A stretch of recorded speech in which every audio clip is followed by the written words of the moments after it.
BSc third physics में first paper quantum mechanism spectroscopy में अभी तक हमने क्वांटम मैकेनिक्स के उद्भव के बारे में पढ़ा कि ऐसे कौन से एक्सपेरिमेंट से जिनकी वजह से एक नई थ्योरी की आवश्यकता पड़ी जिसे हम क्वांटम थ्योरी कहते हैं। उसके पश्चात हमने डी ब्रॉगली की मैटर वेव्स के बारे में विस्तार से पढ़ा और उसे सत्यापित भी किया, और अंत में हमने हाइजेनबर्ग के अनिश्चितता सिद्धांत का अध्ययन किया, उसको सत्यापित किया और उसके प्रयोगों के बारे में भी पढ़ा। अब इस तरह से क्वांटम मैकेनिक्स जो है इस्टेब्लिश हो जाती है, स्थापित हो जाती है। अब ये जो नई मैकेनिक्स आई है जो कि पुरानी न्यूटन की मैकेनिक्स से डिफरेंट है, उसकी गणित क्या होगी, उसके रूल्स रेगुलेशंस क्या होंगे, उसके नियम क्या होंगे, इसके बारे में हम पढ़ेंगे। इसे हम बोलते हैं वेव मैकेनिक्स।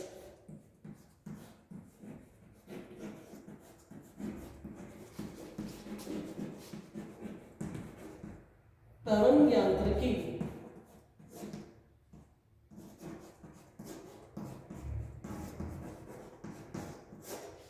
जैसा कि हम पहले वाले चैप्टर से पढ़ चुके हैं कि यहाँ पर क्वांटम मैकेनिक्स में किसी भी कण का ड्यूअल नेचर होता है, द्वैत प्रकृति होती है, उसका पार्टिकल नेचर भी होता है, कण प्रकृति भी होती है और तरंग प्रकृति भी होती है। किसी भी एक घटना के अंदर किसी भी कण की एक ही प्रकृति जो है प्रदर्शित होती है। तो यहाँ पर हम जो हमें क्लासिकल मैकेनिक्स में या हम कह समझ भौतिकी में अगर हमें कण के बारे में पता है, उसकी कण प्रकृति पता है, तो क्वांटम मैकेनिक्स में हम उसकी तरंग प्रकृति पढ़ेंगे, और जिसकी हमें तरंग प्रकृति पता है क्लासिकल मैकेनिक्स में, क्वांटम यांत्रिकी में उसकी हम कण प्रकृति पढ़ेंगे। तो मेनली हम यहाँ पर जाते हैं इलेक्ट्रॉन को जो है डिस्कस करते हैं। तो हम इलेक्ट्रॉन की कण प्रकृति बताएं तो उसकी तरंग प्रकृति के बारे में हम पढ़ेंगे। तो इसीलिए इसकी गणित को हम कहते हैं वेव मैकेनिक्स, तरंग यांत्रिकी, क्योंकि हम तरंग की वो पढ़ेंगे। और ये दी थी श्रोडिंगर नाम के साइंटिस्ट ने।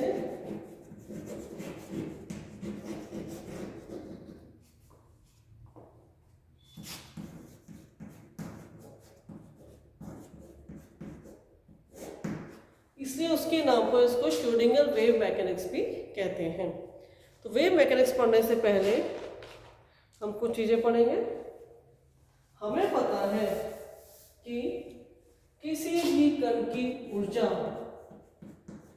दी जाती है आइंस्टीन के फॉर्मूले से, E = mc², या E कण की कुल ऊर्जा है, m द्रव्यमान है, c उसका वेग है। हमने क्वांटम मैकेनिक्स में पढ़ा E का मान होता है hν। एक क्वांटा की न्यूनतम ऊर्जा जो है वो hν के बराबर होती है, जहाँ h प्लांक कांस्टेंट है, न्यू इसकी आवृत्ति है। तो यहाँ से हम लिख सकते हैं hν = mc² और ν = mc²/h। इक्वेशन 1 हमें पता है वेवलेंथ तरंग दैर्ध्य multiplied by frequency equals to wave velocity. तरंग के वेग को हम लिख सकते हैं आवृत्ति और तरंग दैर्ध्य के गुणनफल के बराबर। यदि तरंग का वेग u हो तो हम लिख सकते हैं वेवलेंथ को लिखा लैम्डा से multiplied by nu equals to u। Equation 1 से हमने न्यू का मान रख दिया, तो यह आ जाएगा mc²/h इक्वल्स टू u। तो वेव वेलोसिटी को हम इस तरह से लिख सकते हैं। आगे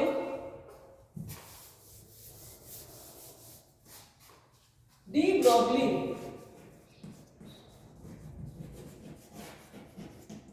रिलेशन से क्या होता है, lambda equals to h/p। De Broglie relation क्या देता है, किसी भी कण की तरंग प्रकृति लैम्डा और कण प्रकृति के मध्य संबंध, संवेग जो है वो कण की पार्टिकल नेचर बताता है, और लैम्डा जो है वो उस कण का वेव नेचर बताता है। तो बेसिकली डी ब्रॉगली रिलेशन क्या है? किसी भी कण और तरंग प्रकृति के मध्य संबंध। तो हम लिख सकते हैं lambda equals to H upon P.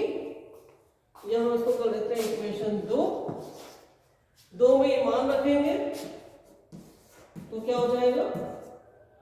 Wave velocity equals to H upon P multiplied by M C square upon H. H से एच कैंसिल, और u equals to M C square upon P. चूंकि रेखीय समय कितना होता है? M we, M द्रव्यमान और v कण का वेग। तो हमारे पास क्या चीज आएगी? u equals to M C square upon M V. ये तरंग वेग है, क्योंकि हम क्या कहते हैं, किसी कण के साथ एक तरंग जुड़ी हुई होती है। तो ये जो वेग है ये तरंग का वेग है, ये कण का वेग है। m से m कैंसिल, और हमारे पास आया u equals to C square upon v। c प्रकाश का वेग होता है। तो ये हमें क्या बता रहा है? तरंग वेग और कण के वेग के मध्य संबंध। अब जो हमने पढ़ा था कि प्रत्येक कण का ड्यूअल नेचर होता है, द्वैत प्रकृति होती है। किसी भी कण के साथ एक तरंग जुड़ी हुई होती है। इस कण का द्रव्यमान m है, इसका वेग v है, तरंग का वेग u है। अब इससे क्या निष्कर्ष निकलता है? u is greater greater greater than v। तरंग वेग का मान कण के वेग से बहुत अधिक है, और even u is greater than c, प्रकाश के वेग से भी ज्यादा है, जो कि असंभव सा लगता है, क्योंकि हमें पता है कि मैक्सिमम वेलोसिटी जो है वो वेलोसिटी ऑफ लाइट है। प्रकाश का वेग जो है, वेग का अधिकतम मान, जो ज्ञात मान है उनमें से अधिकतम मान प्रकाश का वेग का होता है। तो हमारे पास इस रिलेशन से, इस इक्वेशन से दो चीजें निकल के आई। पहला तो तरंग का वेग का मान कण के वेग के मान से बहुत अधिक है। इसका मतलब क्या हुआ? कण तो हमारा ही रह गया, यहाँ से ये चला, यहाँ से यहाँ तक पहुंचा, ये एमवी तरंग कहाँ पहुंच गई? यहाँ पे, क्योंकि वो तो u वेग से गति कर रही है, ये कण जो है वो v वेग से गति कर रहा है। तो कण तो पीछे छूट गया, लेकिन उससे संबंधित तरंग जो थी आगे चले गए। यहाँ तुम एक ही कण की बात कर रहे हैं। मानो यहाँ भी एक कण है, यहाँ भी एक कण है। अब इसकी तरंग जो है, क्योंकि u का मान बहुत ज्यादा है, वो निकल गई यहाँ। अब ये तरंग इसकी है, इसकी है, इसकी है, आपस में कोई तरंग, कण और तरंग का संबंध ही नहीं रहा। तो हमें ये तो समझ में आता है कि ये जो रिजल्ट है, ये जो हमें मिला है, ये हमें काम नहीं आएगा, ये ठीक नहीं है, रिजल्ट ठीक नहीं है। क्योंकि मैक्सिमम वेग तो प्रकाश का वेग होता है, यहाँ पे तरंग का वेग प्रकाश के वेग से भी ज्यादा आ रहा है। दूसरी बात, कण के वेग और तरंग वेग के मध्य कोई संबंध ही नहीं है। तरंग तो कहीं आगे चल जाएगी, कण पीछे ही रह जाएगा। तो इन सब प्रॉब्लम्स को दूर करने के लिए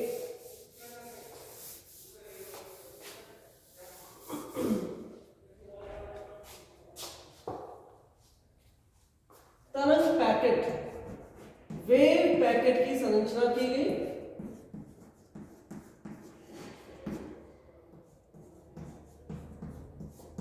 जिसे हम कभी तरंग समूह और वैसे मोर कॉमनली तरंग पैकेट ही कहते हैं। कण और तरंग को परस्पर संबंधित करने के लिए वेव पैकेट की संरचना की गई। वेव पैकेट क्या होता है? दो या दो से अधिक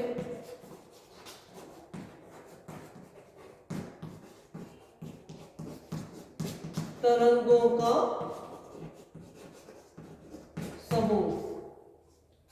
वेव पैकेट दो या दो से अधिक तरंगों का समूह होता है।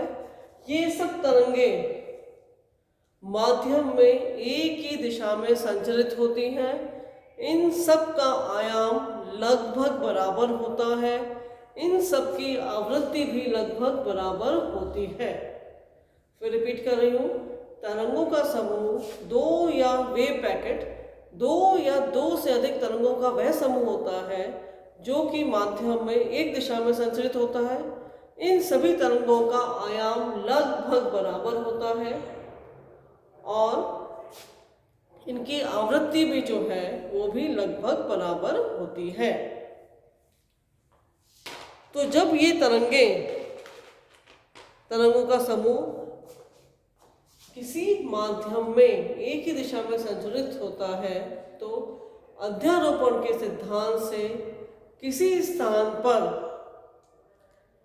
इनकी तीव्रता अधिकतम होती है और किसी स्थान पर इनकी तीव्रता न्यूनतम होती है।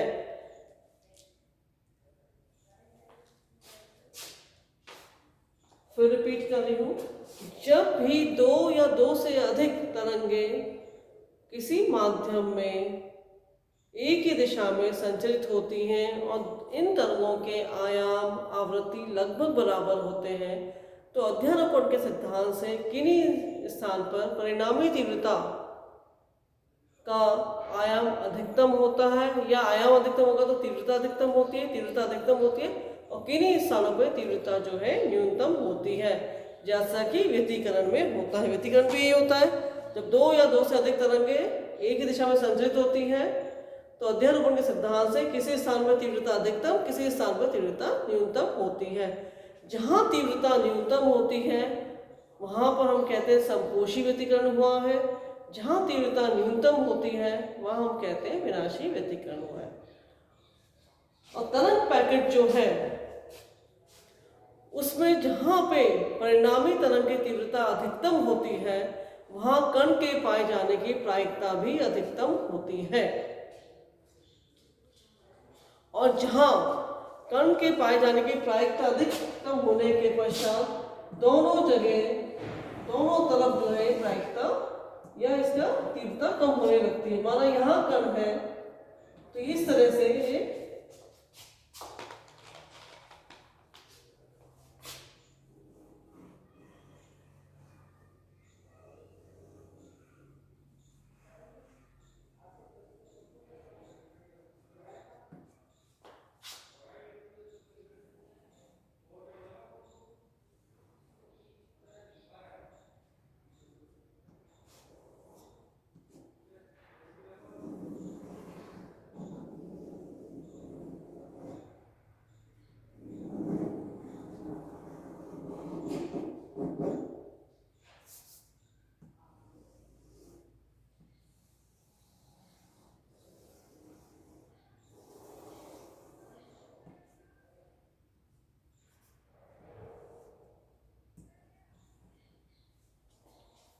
यहाँ पर एक कण है, इससे संबंधित तरंग समूह वेव पैकेट की परिणामी तरंग को हमने यहाँ दिखाया गया।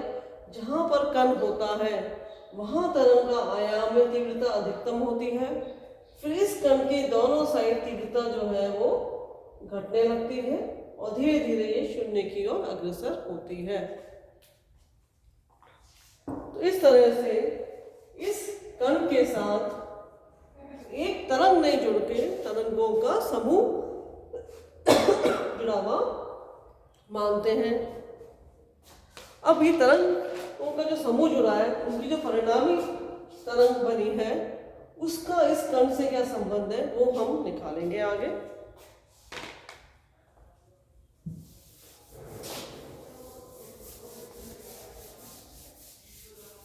सरलता के लिए हम मानते हैं किसी माध्यम में एक दिशा में दो तरंगें जो है गतिशील है, वेव 1 और वेव 2। माना इसका विस्थापन y1 है, इसका विस्थापन y2 है। किसी समय t पर पहली तरंग का विस्थापन जो है y1 है, दूसरी तरंग का विस्थापन जो है y2 है। इसको हम लिख सकते हैं A sine of omega T minus omega 1 k1 x। किसी समय t किसी स्थान x पर पहली तरंग का विस्थापन है a sine omega 1t minus k1 x। a जहां इस तरंग का आयाम है, उसी समय t पर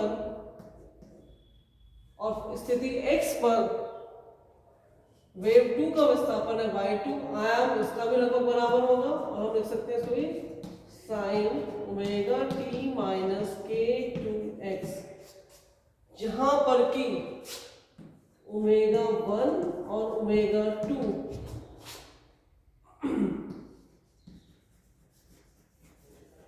कोणीय आवृत्ति है, एंगुलर फ्रीक्वेंसी है, और k1 और k2 तरंग सदिश है, वेव वेक्टर है।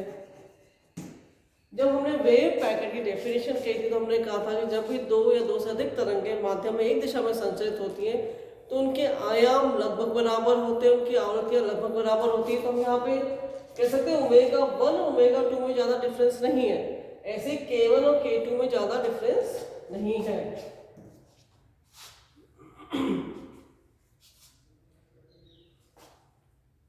परिणामी विस्थापन कितना होगा, रिजल्टेंट डिस्प्लेसमेंट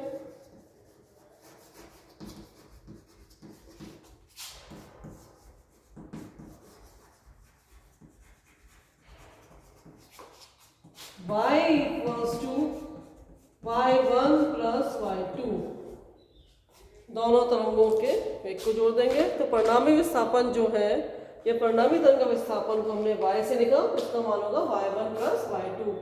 इक्वेशन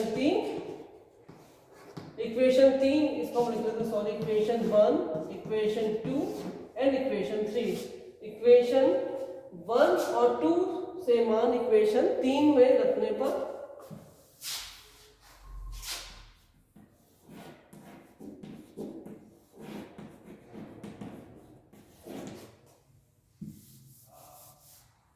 हमारे पास आ जाएगा y equals to 2a sine omega 1t minus k1x plus a sine omega 2t minus k2x।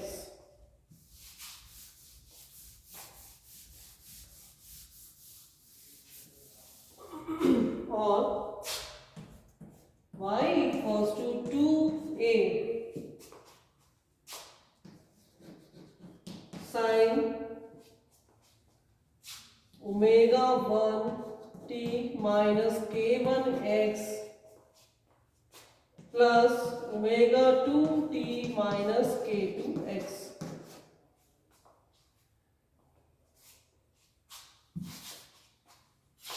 Multiplied by cos omega 1t minus omega 2t minus k1x, इसको हम ऐसे नहीं लिखे, वैसे करें, minus k1x minus omega 2t plus k2x।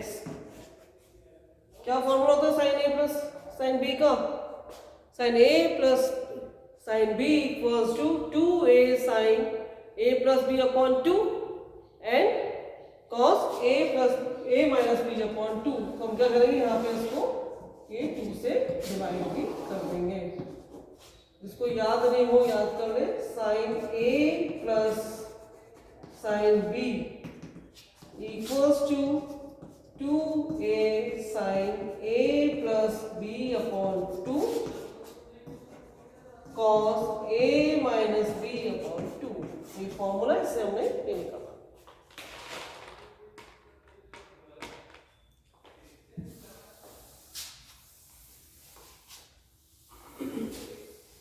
और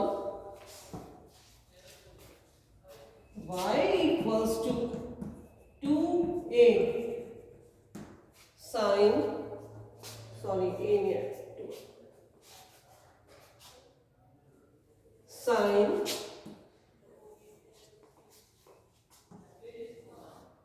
दोनों में t कॉमन है, दोनों में x कॉमन है। तो पहले हम t ले लेंगे, तो हमारे पास आ जाएगा omega 1 plus omega 2 upon 2 multiplied by t minus x common ले लेंगे तो आ जाएगा हमारे पास k1 plus k2 upon 2 multiplied by x।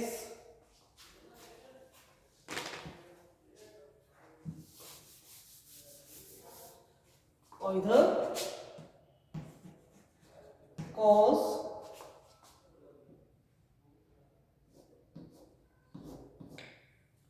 Omega 1 minus omega 2 upon 2 t minus k1 minus k2 x upon 2।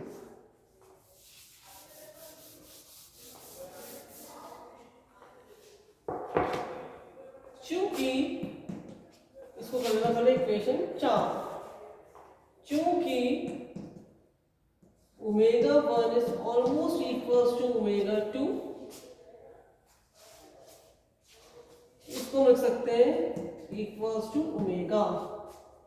तो यहां पे कितना आ जाएगा 2 ओमेगा अपॉन 2, तो यहां बच जाएगा ओमेगा खाली।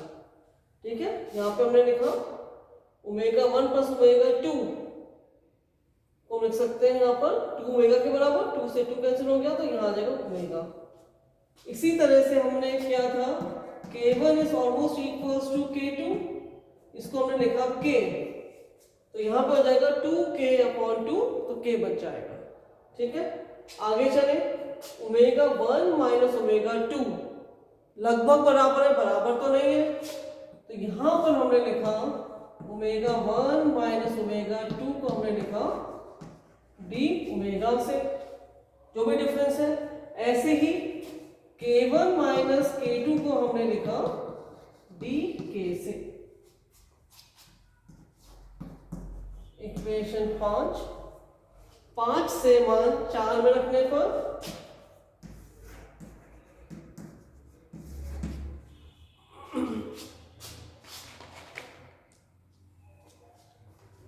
परिणामी विस्थापन y equals to 2a sine omega t minus kx cos d omega upon 2 t minus d k upon x।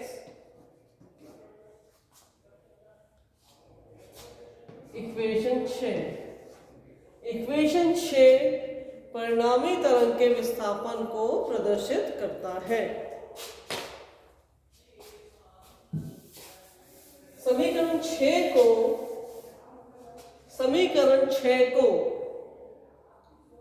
तरंग के सामान्य समीकरण से तुलना करने पर इक्वेशन 6 की तरंग के सामान्य समीकरण से तुलना करने पर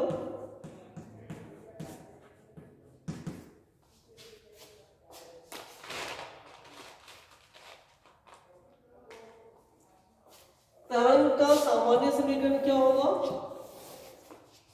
y equals to a sine omega t minus kx, ये तरंग का सामान्य समीकरण होता है। तो यदि हम इक्वेशन 6 की इस समीकरण से तुलना करें तो हमारे पास आता है विस्थापन, यहाँ पे स्मॉल y था, हमारे पास आता है कैपिटल Y। आयाम एम्पलीट्यूड यहां पर कितना है? एक इस तरंग का आयाम। तरंग के सामान्य समीकरण में आयाम को हम जनरली a से दिखाते हैं। इस वाली इक्वेशन में कंपेयर करें तो इक्वेशन 6 का आयाम कितना आया? 2a cos d omega by 2 t minus dk/2x।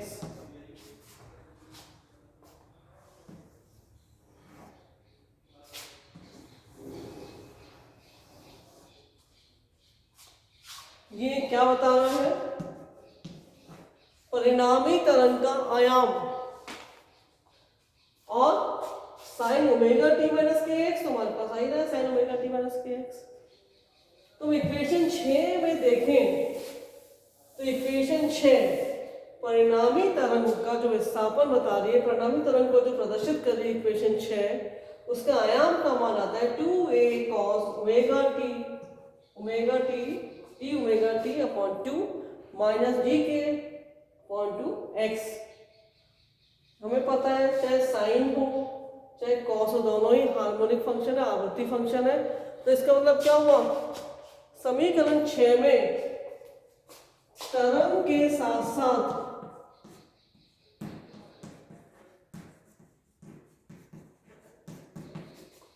तरंग का आयाम भी गतिशील है,